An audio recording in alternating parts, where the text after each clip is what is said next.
नमस्कार विद्यार्थियों, मैं भारत भूषण जो यूथ क्लासेस में आपका स्वागत करता हूं। साथियों, आज हम पश्चिमी घाट को पढ़ेंगे, जिसमें देखेंगे कि पश्चिमी घाट को सह्याद्री पर्वतमाला भी कहा जाता है और पश्चिमी घाट भी कहा जाता है। तो क्यों? तो आज देखते हैं भारत का 4 दर्रे इस घाट के अंदर पाए जाते हैं। दर्रे 1, 2, 3 और 4। पहला दर्रा जिसे हम थाल घाट के नाम से जानते हैं, थाल घाट। आपका क्वेश्चन कई बार पेपर में पूछा जाता है कि थाल घाट दर्रा कहां पर स्थित है। तो साथियों, जो थाल घाट दर्रा है वह महाराष्ट्र में पाया जाता है। सबसे पहली बात, महाराष्ट्र। आज वही बात करेंगे जो पेपर में पूछा जाता है। दूसरा आता है भौर घाट। बहुत क्वेश्चन पूछा जाता है थाल घाट और भौर घाट के बारे में, और दोनों में कंफ्यूज होते हैं। पहला थाल घाट आपका महाराष्ट्र में, तो भौर घाट आपका गोवा में पाया जाता है। कहां पर? गोवा में पाया जाता है। अभी बताएंगे कि ये जो दर्रे हैं किस काम आते हैं। तीसरा आता है आपका पाल घाट, और चौथा है आपका सेनकोटा।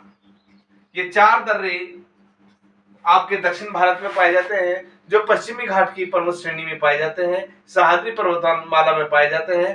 तो जब ये थाल घाट की बात करते हैं तो थाल घाट महाराष्ट्र में पड़ता है और ये नासिक और मुंबई को जोड़ता है। इसी दर्रे के द्वारा हम कोलकाता तक पहुंच जाते हैं। इसकी ऐसी लंबाई है। दूसरा भौर घाट, जो आपका गोवा में पड़ता है और यह मुंबई को पुणे से जोड़ता है। मुंबई को पुणे से जोड़ता है। तो एक आपका दर्रा इस तरीके से जाता है और एक दर्रा आपका इस तरीके से जाकर के मुंबई और पुणे को जोड़ देता है। तो दोनों दर्रे ये पर हैं। तीसरा दर्रा पाल घाट, जो केरल और चेन्नई को जोड़ता है। ये केरल और चेन्नई को जोड़ता है, नीलगिरी और अन्नामलाई की पहाड़ी में स्थित है। और चौथा आता है आपका सेनकोटा, जो आप तिरुवनंतपुरम और मदुरै को जोड़ता है। तो साथियों, ये दर्रे की बात हुई। अब बात करते हैं कि दर्रा किसे कहते हैं।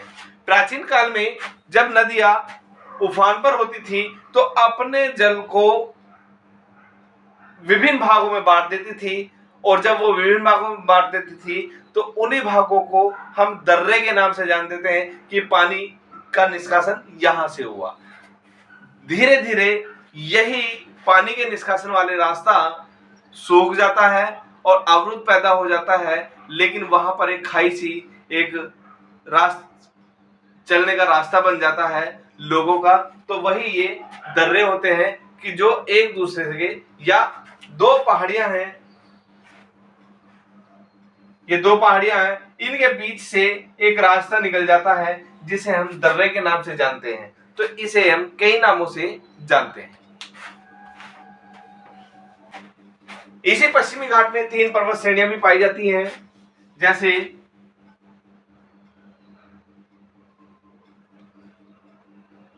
पहला नंबर अनाई मोडी का है, जो दक्षिण भारत की सबसे ऊंची चोटी है। अनाई मोडी 2695 मीटर। कितनी है? 2695 मीटर इसकी हाइट होती है, अनाई मोडी। और यह अन्नामलाई की पहाड़ियों में पाया जाता है। अन्नामलाई की पहाड़ियां पश्चिमी घाट की पहाड़ी है अन्नामलाई। अन्नामलाई की पहाड़ियों में पाया जाता है। और यही अनाई मोडी आपका जो केरल है और तमिलनाडु है, इसकी सीमा पर पाया जाता है। केरल और तमिलनाडु की सीमा पर पाया जाता है अनाई मोडी, जो 2695 मीटर की ऊंचाई होती है। और ये दक्षिण भारत की, या आपके प्रायद्वीपीय भारत की, या पश्चिमी घाट की सबसे ऊंची चोटी है।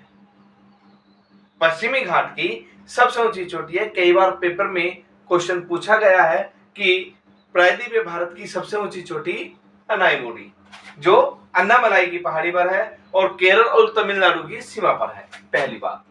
दूसरा, डोडा बेटा। डोडा बेटा 2623 मीटर की ऊंचाई होती है। इसकी 2623 मीटर की ऊंचाई होती है, और यह नीलगिरी की पहाड़ी में पाया जाता है। नीलगिरी की पहाड़ी में यह जो चोटी है नीलगिरी की पहाड़ी में है। और नीलगिरी की पहाड़ी की एक विशेषता है, यह पश्चिमी घाट को पूर्वी घाट से जोड़ता है। इसी पर इलायची पहाड़ी भी पाई जाती है। तो नीलगिरी की पहाड़ी जो है आपके पश्चिमी घाट को पूर्वी घाट से जोड़ता है और इसकी सबसे ऊंची चोटी डोडा बेटा है जो 2623 मीटर की ऊंचाई पर है। उसके बाद तीसरी पर्वत श्रेणी आती है कुंद्रेमुख। कुंद्रेमुख जो 1892 मीटर की ऊंचाई पर होती है। कुंद्रेमुख 1892 मीटर की ऊंचाई होती है इसकी। ये पर्वत श्रेणी कर्नाटक राज्य में पड़ती है, कर्नाटक में, और इसे हम समसे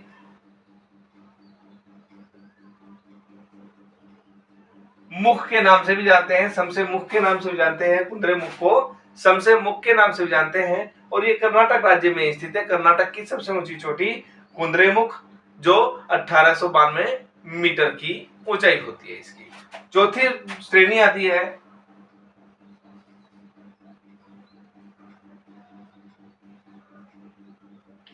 कालसुबाई जो 1643 मीटर की ऊंचाई होती है इसकी, कालसुबाई की। और ये महाराष्ट्र में पाई जाती है। महाराष्ट्र की सबसे ऊंची चोटी कालसुबाई है। तो ये मैंने आपको 4 प्रकार की चोटियां बताई, जिसमें अनाईमुडी, डोडा बेटा, कुंद्रेमुख और कालसुबाई, ये 4 प्रकार की पर्वत श्रेणी इसके अंदर पाई जाती है जो पश्चिमी घाट की सबसे ऊंची चोटियों में गिनी जाती है। तीसरी बात आती है इसकी, ये जो पर्वत श्रेणी है हमारी कितने राज्यों में होकर के गुजरती है। तो यह पर्वत श्रेणी आपकी गुजरात से शुरू होती है। गुजरात जहां तापी नदी का मुहाना निकलता है, ये ताप्ती नदी है, इसका जो मुहाना जो अरब सागर में गिर जाता है या खंबात की खाड़ी में गिरता है, तो यहीं पर एक मैदान का निर्माण करती है। तो यहीं से यह जो सह्याद्री पर्वत है जिसे हम पश्चिमी घाट के नाम से जानते हैं, यहाँ से शुरू होती है और यहाँ से शुरू होकर के और ये कन्याकुमारी तक जाती है। कन्याकुमारी के ऊपर केरल पड़ता है, कर्नाटक पड़ता है, गोवा पड़ता है, महाराष्ट्र पड़ता है और आपका गुजरात पड़ता है। तो 1 2 3 4 5 ये इतने राज्यों से होकर के गुजरती है और यही 2 भागों में इसे गोवा में बांट देते हैं। ये एक दक्षिणी सह्याद्री और इसका ये उत्तरी सह्याद्री के नाम से जानी जाती है। जब ये गोवा में बांटी जाती है, 2 भागों में बढ़ती है, तो वहां पर 16 डिग्री उत्तरी अक्षांश रेखा होती है। 16 डिग्री उत्तरी अक्षांश रेखा। तो जब 16 डिग्री उत्तरी अक्षांश रेखा होती है, क्वेश्चन कई बार पूछा जाता है कि सह्याद्री पर्वतमाला को ऐसी कौन सी अक्षांश रेखा है जो 2 भागों में बांट देती है, तो वो है 16 डिग्री उत्तरी अक्षांश रेखा। तो यही 16 डिग्री उत्तरी अक्षांश रेखा पश्चिमी घाट को 2 भागों में बांट दिया, उत्तरी सह्याद्री और दक्षिणी सह्याद्री। तो यह क्वेश्चन भी कई बार एग्जाम में पूछा जाता है। यह भारत की 1600 किलोमीटर लंबी सीमा रेखा है। कितनी है? 1600 किलोमीटर लंबी सीमा रेखा है, जिस पर अलग अलग भागों में अलग अलग नाम से जानी जाती है, जैसे गोवा, कर्नाटक, केरल, ये अलग अलग भागों में। तो ये आज का वीडियो था। आशा करता हूं आपको अच्छे से समझ आएगा, क्योंकि बहुत सारे क्वेश्चन इसी से पूछे जाते हैं।